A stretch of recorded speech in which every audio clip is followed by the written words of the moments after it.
তোমাকে বলা যায়। স্রষ্টার চেয়ে সৃষ্টির আনন্দ বেশি, এই বিশ্বাসে বিশ্বাসী হয়ে একজনের সৃষ্টি। অবশ্যই কবিতার নাম দেখা যাচ্ছে, আপনারা দেখতে পাচ্ছেন, মধ্যরাত্রির প্রলাপগুচ্ছ। সেখানে ঋতভাস, কিছু সত্য কথন। কবিও নিজেকে ছদ্মনাম ঋতভাসে নিজেকে প্রকাশ করেন। ঋতভাস কবিতার মাধ্যমে প্রস্ফুটিত হয়েছে। তারই একটি আমরা স্পেশাল ইভেন্ট টিভিতে পরিবেশনা রাখছি। আপনারা প্রথমে শুনুন, ভালো মন্দ ফিডব্যাক অবশ্যই দেবেন।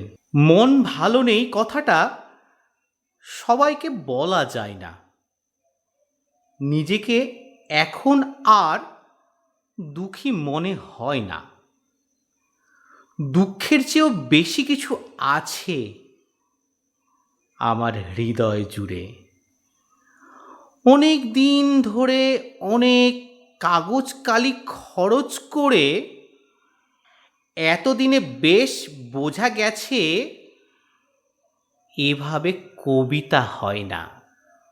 সত্যের সন্ধান তো নয়। আজন্ম নাস্তিক বলে ঈশ্বরের কাছে কিছু চাইতে পারি না। পারলে বলতাম, দুঃখই যদি দিলেন স্যার, বড়সড় গভীর দেখে কিছু দিলেন না কেন? যা দিয়ে সত্যের সন্ধান হয় বা কবিতার অবয়ব গড়ে নেওয়া যায়, সেরকম কিছু পেলে ধোঁয়ার ধূসর দিয়ে ভাগীরথীকে কুয়াশা দিতাম, আর আয়নার সামনে বলতাম, মন ভালো আছে কথাটা তোমাকে বলা যায়। দুঃখের চেয়েও ভালো কিছু থাকে আমার অন্তর জুড়ে।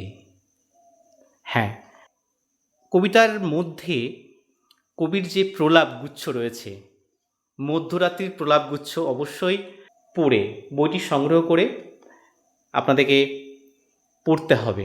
ফলেই আপনারা বুঝতে পারবেন এই প্রলাপগুচ্ছে কিছু সত্য ভাষণ রয়েছে। সেই সত্য ভাষণ অতি অপ্রিয় হলেও সত্য। কবিতার বইটি সংগ্রহ করে আপনাদের পড়েই তার ভালো মন্দ ফিডব্যাক জানাতে হবে।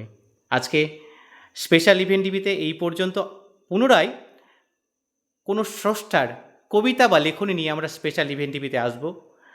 অবশ্যই আপনাদেরকেও সাদর আমন্ত্রণ জানাচ্ছি।